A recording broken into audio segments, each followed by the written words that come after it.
नमस्कार, मैं Ravish Kumar. Elon Musk की टेस्ला से भारत की कार कंपनियों को क्यों डरना चाहिए? क्या इसलिए कि मस्क की टेक्नोलॉजी और कार भारतीय कंपनियों से बहुत बेहतर होगी, या मस्क भारत के बाजार में अपनी शर्तें खुद तय करेंगे और वो भारतीय कंपनियों के खिलाफ जा सकती है? अमेरिका में ट्रंप के जीतने के बाद इलॉन मस्क केवल उद्योगपति नहीं हैं, बल्कि राष्ट्रपति ट्रंप के दाहिना बायां सब कुछ वही नजर आते हैं। मार्च 2024 में मस्क के लिए माला तैयार कर ली गई थी। मस्क ही माला पहनने नहीं आए। उस समय 2024 में मोदी सरकार ने इलेक्ट्रिक वाहनों की नई नीति का ऐलान कर दिया कि अगर भारत में कार का निर्माण किया जाए या असेंबली होती है तो आयात शुल्क 110% से घटाकर 15% कर दिया जाएगा। खबरें छपने लगी थी कि मस्क भारत आने वाले हैं और प्रधानमंत्री मोदी से मुलाकात करेंगे। मगर भारत आने से एक दिन पहले इलॉन मस्क ट्वीट करते हैं कि अफसोस है कि टेस्ला को लेकर बहुत जरूरी काम आ गए हैं, इसलिए भारत नहीं आएंगे। इस बार वे भारत तो नहीं आए, मगर उनके आने से पहले उनकी टेस्ला के आने की आहट बाजार में तेजी से सुनाई देने लगी है। मस्क केवल कार लेकर भारत नहीं आना चाहते हैं, सीधे सैटेलाइट से इंटरनेट कनेक्शन देने के बाजार पर भी उनकी नजर है।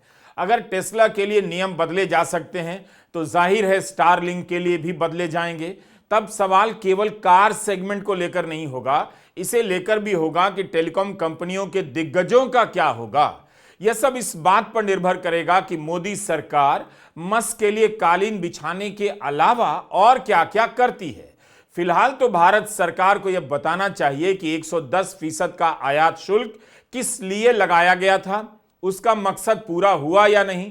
भारत सरकार ने यूं ही तो नहीं लगाया होगा, तो अब इसे घटाकर 15% क्यों किया जा रहा है, किसके लिए किया जा रहा है?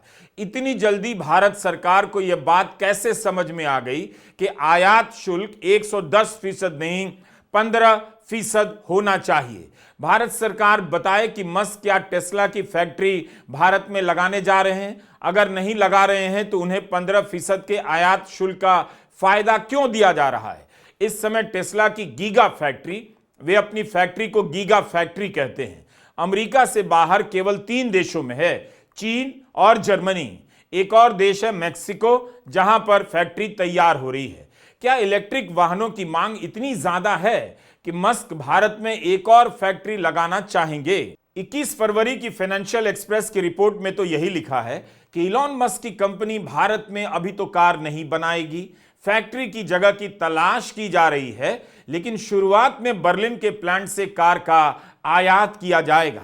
अफवाहें उड़ी थीं कि चीन की फैक्ट्री में बनी टेस्ला भारत में बिकेगी, लेकिन टेस्ला ने साफ कर दिया कि आयात बर्लिन की फैक्ट्री से किया जाने वाला है। इस वक्त यूएस एड के $21 मिलियन को लेकर कितना हंगामा मचा कि अमेरिका के पैसे से आंतरिक मामलों में दखल हो रहा है, लेकिन मस्क के लिए आयात शुल्क बदले जा रहे हैं, तब आंतरिक मामले में दखल नहीं हो रहा। असली हस्तक्षेप की बात तो कोई नहीं कर रहा, फालतू के बयानों पर हंगामा मचाया जा रहा है ताकि मस्क को होने वाले फायदे पर किसी की नजर न जाए। $21 मिलियन का हिसाब अभी तक भारत की सरकार ने जनता के सामने नहीं दिया। ट्रंप 5 बार बयान बदल चुके हैं।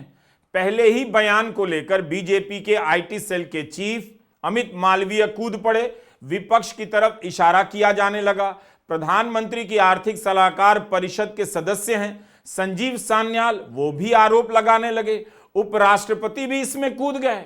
उसके बाद ट्रंप कहने लग गए कि प्रधानमंत्री नरेंद्र मोदी को पैसा दिया गया।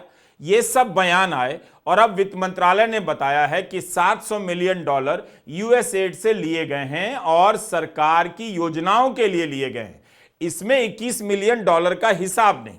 तो ध्यान भटकाने के लिए कोई भी मुद्दा उठा लिया जाता है कि आंतरिक मामले में दखल दिया जाएगा। जब प्रधानमंत्री मोदी का नाम ले लेते हैं ट्रंप तो चुप्पी पसर जाती है। खबरें बहुत छोटे में छपती हैं या छपती ही नहीं हैं। लेकिन कोई ये नहीं बता रहा है कि मस्क के लिए जो नीतियां बदली गई हैं वो आंतरिक मामले में दखल है या नहीं। सरकार को बताना चाहिए कि मस्क को 15% आयात शुल्क का लाभ भारत में फैक्ट्री बनाने के बाद मिलेगा या पहले से ही मिलने लग जाएगा। फैक्ट्री बनाने की कोई जरूरत नहीं पड़ेगी। जबकि नवंबर 2023 में ही खबरें छप रही थीं कि मस्क 2024 में भारत में फैक्ट्री शुरू करने वाले हैं। तो इन खबरों का क्या हुआ? अगर मस्क भारत में फैक्ट्री नहीं लगाते हैं, सीधे बनी बनाई कार बर्लिन से लाकर बेचते हैं, तो इसका मतलब है कि सरकार मस्क के आगे झुक गई, मस्क के लिए नीतियां बदली गईं, आंतरिक मामलों में हस्तक्षेप हो गया। भारत सरकार को बताना चाहिए कि क्या मस्क सीधे बर्लिन की फैक्ट्री से टेस्ला लाकर बेचने वाले हैं? ट्रंप दिन रात यही कह रहे हैं। वे आयात शुल्क इसलिए लगा रहे हैं ताकि अमेरिका में उत्पादन हो और अमेरिका के लोगों को नौकरियां मिले। तो मोदी सरकार बताए कि मस्क के लिए जो आयात शुल्क घटाया गया है, उससे भारत में नौकरियां बढ़ जाएंगी। एक देश में आयात शुल्क बढ़ाने से नौकरी बढ़ जाती है और एक देश में आयात शुल्क घटा देने से नौकरी बढ़ जाती है। ये कौन सा हिसाब है? कोई तो समझाए कि कितने भारतीयों को नौकरी मिलने जा रही है टेस्ला के इस स्वागत से। मस्क और ट्रंप को कुछ भी नहीं करना पड़ रहा है, बस एक बयान देते हैं और भारत में नीतियां बदल दी जाती हैं। आपने देखा कैसे बजट में हार्ले डेविडसन पर लगने वाला आयात शुल्क 50 से 30% एक झटके में चुपचाप कर दिया गया। 20% की कटौती कर दी गई और हेडलाइनें छोटी बनाकर छापी गई ताकि आपकी नजर में ना आए कि इस तरह से आंतरिक मामलों में दखल हो रहा है। आप मस्क और प्रधानमंत्री मोदी की मुलाकात की 2 तस्वीरें देखिए। जून 2023 में प्रधानमंत्री मोदी अमेरिका गए थे, वहां मस्क से उनकी मुलाकात हुई। इस तस्वीर में आप केवल मस्क और प्रधानमंत्री मोदी को देखते हैं, लेकिन अब इस साल फरवरी की यह तस्वीर देखिए। मस्क अपने बाल बच्चों को लेकर चले आए हैं और प्रधानमंत्री नरेंद्र मोदी के साथ भारत के विदेश मंत्री हैं, भारत के राष्ट्रीय सुरक्षा सलाहकार सहित कई प्रभावशाली लोग बैठे हैं। मस्क अब मस्क नहीं है। इस तस्वीर पर भी अगर आपको गर्व होता है तो इसका मतलब है कि गर्व करने की वायरिंग आपकी खराब हो चुकी है, ठीक कराइए। भारत सरकार अपनी शर्तों पर टेस्ला का स्वागत कर रही है या मस्क अपनी शर्तों पर टेस्ला भारत भेज रहे हैं? इसके पहले तक भारत सरकार आयात शुल्क घटाने से इनकार करती रही है। दिसंबर 2023 की यह खबर देखिए। टाइम्स ऑफ इंडिया की हेडलाइन कहती है कि सरकार लाल कालीन बिछाकर टेस्ला का स्वागत नहीं करने वाली है। टेस्ला चाहती थी कि मोदी सरकार आयात शुल्क घटा दे, लेकिन उस समय के वाणिज्य एवं उद्योग राज्य मंत्री सोम प्रकाश का बयान है और इस अखबार में छपा है कि इलेक्ट्रॉनिक व्हीकल पर आयात शुल्क हटाने का, घटाने का कोई इरादा नहीं है। लेकिन 3 महीने के बाद मार्च 2024 में भारत सरकार नई नीति का ऐलान करती है और कहती है कि आयात शुल्क 110% से घटाकर 15% कर देंगे, बशर्ते कार कंपनियां भारत में फैक्ट्री लगाएं और यहां निर्माण करें या असेंबल करें। सरकार माला लेकर खड़ी हो जाती है और मस्क भारत की यात्रा तब भी टाल देते हैं। मंत्री को पता भी होता है या नहीं? 3 महीने पहले कहते हैं आयात शुल्क नहीं घटाएंगे, किस आधार पर कह रहे थे? और अचानक सरकार कहती है 85% आयात शुल्क में कटौती की जा रही है। 1 साल तक इस मामले में भी कुछ नहीं होता है। फरवरी महीने में अचानक विज्ञापन आता है कि टेस्ला भारत में लोगों को नौकरियों पर रख रही है। लिंक्डइन पर 13 पदों के लिए इश्तहार जारी हुआ। 12 पद फुल टाइम और 1 पद पार्ट टाइम। सभी पद दिल्ली और मुंबई के दफ्तरों के लिए हैं। इनमें ग्राहक सेवा, गाड़ी की मेंटेनेंस, सेल्स, बिजनेस ऑपरेशन और मार्केटिंग की नौकरियां शामिल हैं। यह इसलिए बताया कि इससे पहले कि कोई मंत्री दावा कर दे कि टेस्ला के आने से लाखों युवाओं को नौकरियां मिलेंगी, तो आप देख लीजिए कि शुरुआत में ही टेस्ला ने केवल 13 लोगों के रखने का विज्ञापन दिया है। द मॉर्निंग कॉन्टेक्स्ट में आशीष कुमार मिश्र ने लिखा है कि क्या इस तरह से किसी देश की नीतियां बदली जा सकती हैं? किसी भी कीमत पर विदेशी कंपनी को अपने देश में बुलाने का यह आकर्षण समझ से बाहर है। भारत सरकार सिर्फ यही देख रही है कि टेस्ला के आने से छवि चमकाएगी कि टेस्ला आ गई, टेस्ला आ गई। लेकिन आशीष कुमार मिश्रा के कहने का यह भी मतलब है कि यह देखना चाहिए कि टेस्ला कैसे लाई जा रही है, उसके लिए कैसे नीतियां बदली जा रही हैं। अपने लेख में आशीष मिश्र सवाल उठाते हैं कि इस वक्त यह साफ नहीं कि यह नीति दूसरी कार कंपनियों के लिए भी है या नहीं। वियतनाम की कंपनी विनफास्ट ने भारत में असेंबली प्लांट लगाने का फैसला किया है। क्या उस पर भी यह छूट लागू होगी? चीनी कंपनी BYD भारत में 2007 से ही है। इसकी लग्जरी कारें भारत में ही असेंबल होती हैं। क्या उसे भी इस ड्यूटी का लाभ मिलने जा रहा है? अमेरिका की कार कंपनी फोर्ड ने 2021 में भारत से अपना सामान समेट लिया। 3 साल बाद यह कंपनी फिर से चेन्नई में अपना प्लांट शुरू करने की बात कर रही है। फोर्ड का कहना है कि यहां जो भी कारें बनेंगी उनका निर्यात किया जाएगा। क्या मस्क भी ऐसा ही कुछ करेंगे? यह तो इस पर निर्भर करता है कि उन्हें एक और फैक्ट्री भारत में बनाने की जरूरत है या नहीं। आपका सवाल इस पर टिका होना चाहिए कि आप यानी भारत इतने साल से 110% आयात शुल्क लगाता रहा है, यह किसके दबाव में घटा दिया गया? क्या यह आंतरिक मामलों में दखल नहीं है? अब आत्मनिर्भर भारत और मेक इन इंडिया का क्या होगा? इन सब बातों पर सरकार को अपनी राय रखनी चाहिए। 2 महीना पहले दिसंबर 2024 में परिवहन मंत्री नितिन गडकरी बयान दे रहे थे कि भारत को ग्लोबल ईवी बाजार पर अपना अधिकार जमाना चाहिए। भारत के इलेक्ट्रिक वाहन उद्योग के पास अभी के स्तर से 10 गुना उत्पादन बढ़ाने की क्षमता है। अप्रैल 2022 में रायसीना हिल्स डायलॉग में नितिन गडकरी ने कहा था, अगर इलॉन मस्क भारत में टेस्ला बनाने के लिए तैयार हैं तो कोई परेशानी नहीं, हमारे पास सारी क्षमताएं हैं, सारे वेंडर हैं, सब तरह की टेक्नोलॉजी मौजूद है, इसलिए वो लागत कम कर सकते हैं। भारत में उनका स्वागत है, हमें परेशानी नहीं।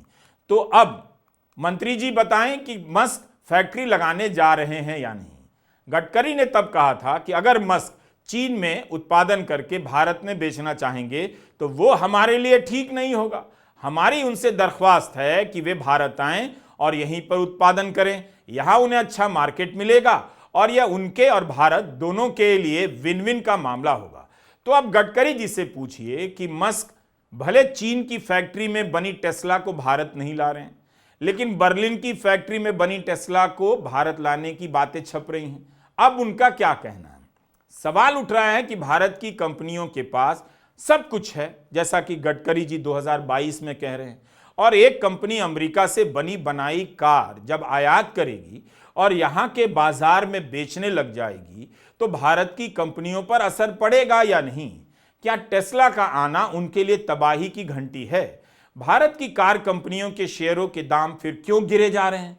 क्या शेयर खरीदने वालों को भारत की कार कंपनियों की क्षमता में टेस्ला के बाद कम यकीन रह गया है, या उन्हें लगता है कि मस्क एक बार आ गए तो बाजार उनके बनाए नियमों के हिसाब से चलेगा, जहां दिक्कत होगी सरकार मस्क के लिए नियम बना देगी?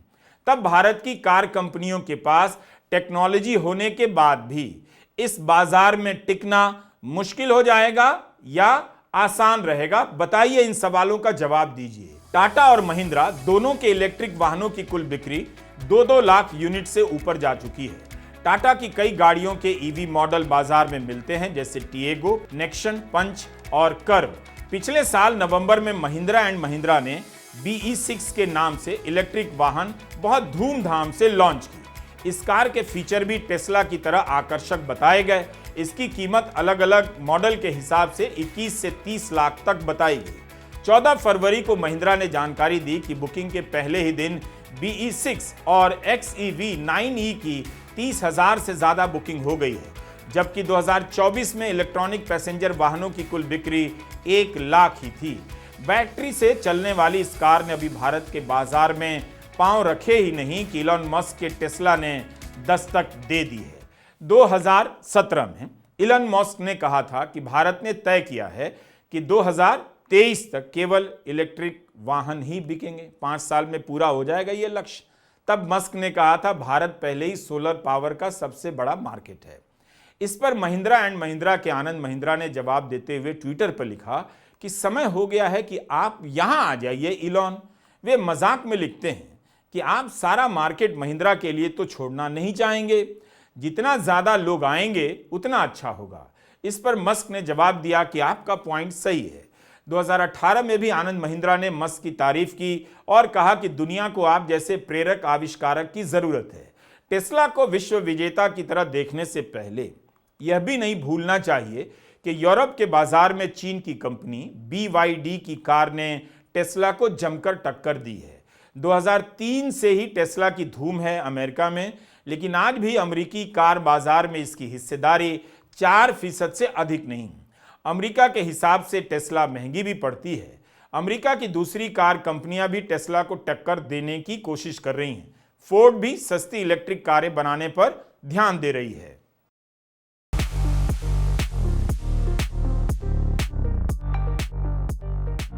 चीन की कंपनी BYD ने 2024 में 70 देशों में 42 लाख से अधिक इलेक्ट्रॉनिक वाहन बेचे, जबकि टेस्ला ने 50 देशों में 11 लाख से कम। 2023 की तुलना में BYD की बिक्री 41% अधिक रही। पहली बार 2023 में टेस्ला की बिक्री में गिरावट देखी गई। एक और जरूरी फर्क यह है कि BYD अपनी EV की सारी बैटरियां खुद बनाती है। सारी सप्लाई चेन पर उसका अपना नियंत्रण है। वहीं टेस्ला कुछ ही बैटरियां खुद से बनाती है, लेकिन उसकी कुल बैटरी लागत की आपूर्ति के लिए थर्ड पार्टी सप्लायर से ली जाती है। भारत में 2007 से ही चीन की कंपनी BYD मौजूद है, लेकिन चीन की कंपनी होने के कारण इसके निवेश पर खास तरह से नजर रखी जाती है। दूसरी तरफ दुनिया की सबसे बड़ी इलेक्ट्रिक वाहन बनाने वाली यह कंपनी BYD भारत में हैदराबाद की एक कंपनी के साथ साझेदारी में फैक्ट्री लगाना चाहती थी। यह खबर छपी है और उसी से बता रहा हूं। भारत सरकार ने इसके प्रस्ताव को ठुकरा दिया। जुलाई 2023 की टाइम्स ऑफ इंडिया की खबर है। BYD से इस वक्त भारत की कार कंपनियों को कोई खतरा नहीं, क्योंकि इसकी कारें काफी महंगी हैं। 25 लाख से शुरू होती हैं, 50 लाख तक जाती हैं। भारत में BYD के 17 राज्यों में डीलर हैं। लखनऊ में भी इसका एक शोरूम है। चीन की कार कंपनी जब लखनऊ में शोरूम खोले तो सैम पित्रोदा के बयान पर इतना भी गुस्सा नहीं करना चाहिए कि चीन हमारा दुश्मन नहीं है। भारत का चीन से आयात लगातार बढ़ रहा है और $100 बिलियन के पार जा चुका है। हर कोई चीन और मस्क को राष्ट्रवादी नजरिए से नहीं देखता है। ठगों का कोई राष्ट्रवाद नहीं होता। पता चलता है कैसे? चीन की कंपनी BYD की वेबसाइट पर जाते ही एक नोटिस सामने आता है कि फेसबुक पर फेक अकाउंट से BYD की डीलरशिप बेची जा रही है, जिसके लिए एडवांस पैसा ले लिया जाता है। मगर BYD इस तरह से डीलरशिप नहीं देती है। इससे पता चलता है कि चीन की इस कंपनी को लेकर कितना जोश है कि ठग भी इसका लाभ उठाने में लगे हैं।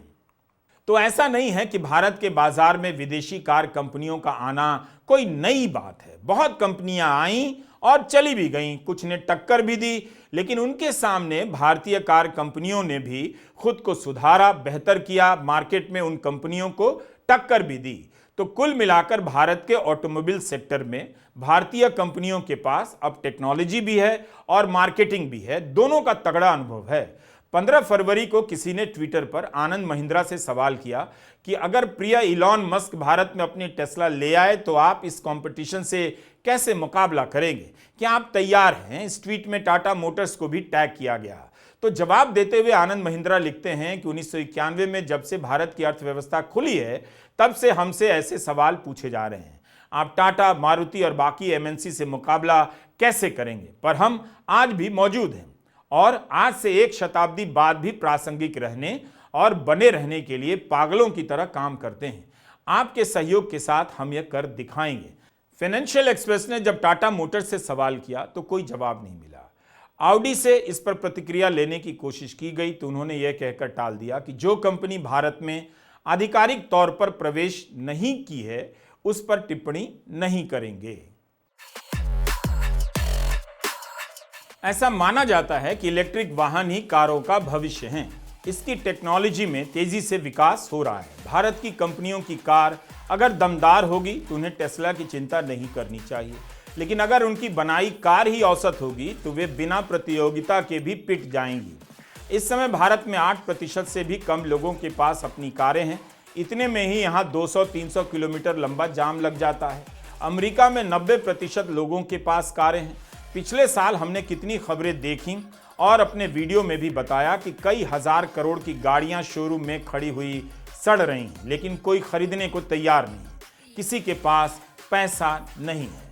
तो भारत की सड़कों पर भरोसा करना चाहिए। टेस्ला हो या रॉकेट हो, चलना सभी को 20 किलोमीटर प्रति घंटे की रफ्तार से ही है।